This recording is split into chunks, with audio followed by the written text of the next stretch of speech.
जो सबसे खतरनाक बात, जिसकी तरफ मैं भी ध्यान ना गया हो किसी का अभी तक, जिसका एहसास ही मुझे लगता है किसी को नहीं है। पसनी ईरान से सिर्फ 100 मील और चीन की पुष्टपनाही वाले पाकिस्तानी शहर गवादर से सिर्फ 70 मील के फासले पर है। क्या मुझे बताइए, 12 साल का गवादर का पूरा प्रोजेक्ट अपने चाइनीज का तबाह कर दिया। इस पर बहुत बुरा माना उन्होंने, डिस्प्लेयर दिया चाइना ने, ये तुमने क्या किया, तुम्हें मना किया था, तुमने फिर ये सारा सिलसिला कर दिया। और अब आने वाले दिनों में a few weeks we are just short of, मैं हमेशा कहता हूं, फुल स्केल वॉर। भारत के वज़ीर-ए-आज़म नरेंद्र मोदी की जानिब से जहां पर ऐलान जंग किया गया है, तो वहीं पर तो जो चाइना के साथ हमारे ताल्लुकात हैं वो भी कंप्रोमाइज हो रहे हैं। अब इंडिया और चाइना अगर मिल के इस खिते में ऑपरेट करते हैं तो हमारा वो दोस्त भी दुश्मन बदल जाएगा। जी हाँ, वो भी कंप्रोमाइज। जी नेवल बेसिस अमेरिका को देने पड़ रहे हैं, चीन के खिलाफ जाने पे मजबूर है। अरब यहां से वो जो अपनी इन्वेस्टमेंट निकालने के लिए तैयार है। गवादर आपने जी सी पैक किया और कहा जी कि अब गवादर ये कर देगा वो कर देगा, और उसी से सिर्फ 70 मील के फासले पर पसनी अमेरिका को देने की ऑफर की जा रही। चाइनीज इस पर सख्त सीख पाए।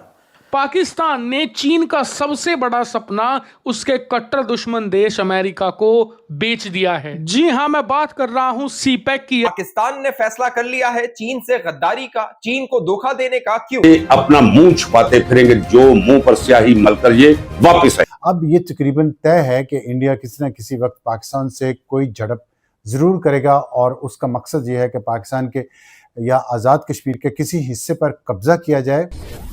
नमस्ते दोस्तों, जय हिंद। हिंदुस्तान स्पेशल में आपका स्वागत है दोस्तों। जैसा कि दोस्तों आपने क्लिप में देखा, पाकिस्तान की अमेरिका को दी गई ऑफर से चीन और ईरान खासे परेशान दिखाई दे रहे हैं। दरअसल अब चीन पाकिस्तान से दूर होता चला जा रहा है और भारत के करीब आ रहा है, क्योंकि पाकिस्तान ने काम ही ऐसे किए हैं जिससे अब चीन पाकिस्तान से खफा दिखाई दे रहा है। एक तरह से पाकिस्तान ने चीन के सीपैक प्रोजेक्ट को अमेरिका के हाथों बेच दिया है। दूसरी तरफ ईरान भी पाकिस्तान से खासा नाराज है, क्योंकि जब से यह खबर आई है कि पाकिस्तान ने अमेरिका को पासरी पोर्ट का ऑफर दिया है। अमेरिका अगर पाकिस्तान के ऑफर के बाद पासरी में पोर्ट बनाता है तो निश्चित तौर पर चीन और ईरान के लिए बहुत बड़ा खतरा है और पाकिस्तान के लिए परेशानी बढ़ाने वाला होगा। हालांकि यह उतना आसान नहीं होगा जितना दिख रहा है, क्योंकि सवाल यह है कि क्या चीन अपने गवादर पोर्ट के बदल में पाकिस्तान को इजाजत देगा कि वो अमेरिका को बंदरगाह बनाने दे। फिर भी अगर अमेरिका पोर्ट बनाता है तो यह चीन और ईरान दोनों के लिए रणनीतिक चुनौती बन सकता है। पसनी ईरान से सिर्फ 100 मील और चीन की पुष्टपनाही वाले पाकिस्तानी शहर गवादर से सिर्फ 70 मील के फासले पर है। अब मैं आपको एक नक्शा दिखाता हूं, आगे बात फिर पढ़ते हैं। गवादर आपने जी सी पैक किया और कहा जी कि अब गवादर ये कर देगा वो कर देगा, और उसी से सिर्फ 70 मील के फासले पर पसनी अमेरिका को देने की ऑफर की जा रही है। आर्मी ताकतों की नई ग्रेट गेम।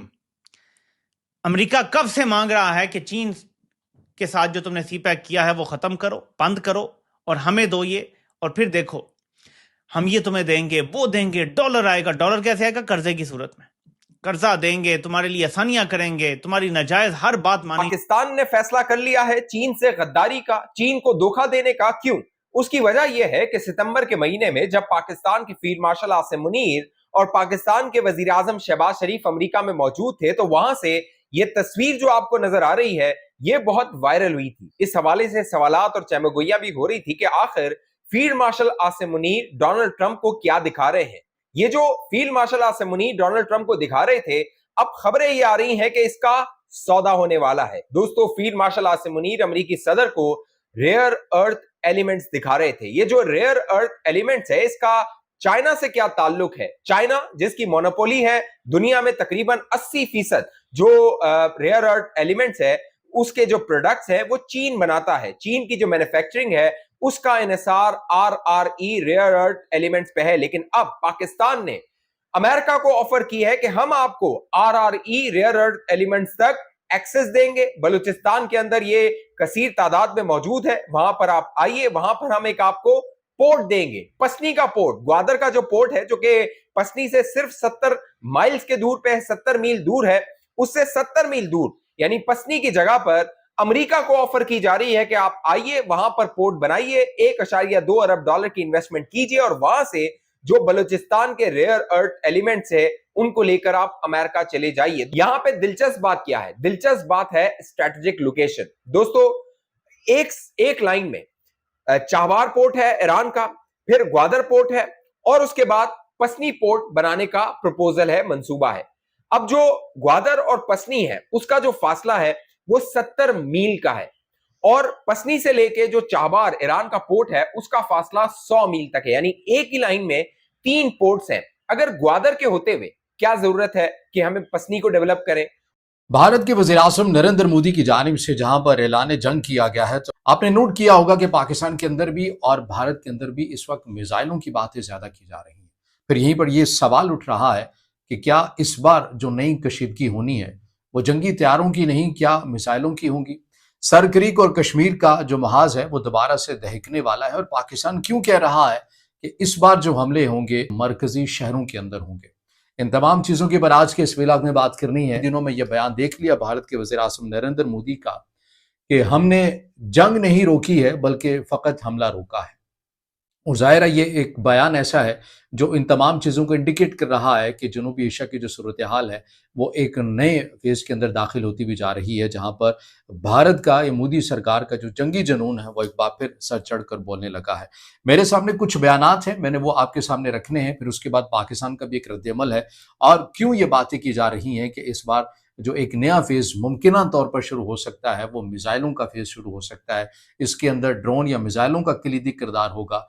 फाइटर जेट इस बार इस्तेमाल होते हुए आपको नजर क्यों नहीं आ रहे और सरकरी का मैदान और कश्मीर का मैदान जो है वो क्यों सरगर्म हो सकता है? देखिए, इसके अंदर जो पहले जो बात आती है भारत के जो आर्मी चीफ हैं और वजीर दिफा के बयानात, उनके अगर देखें तो मोदी के बाद भारतीय आर्मी चीफ और वजीर दिफा ने जो बयान दिया उसमें उन्होंने ये कहा कि हम दुश्मन की नकल व हरकत पर मुसलसल नजर रखे हुए हैं और मुनासिब वक्त पर कार्रवाई जरूर करेंगे।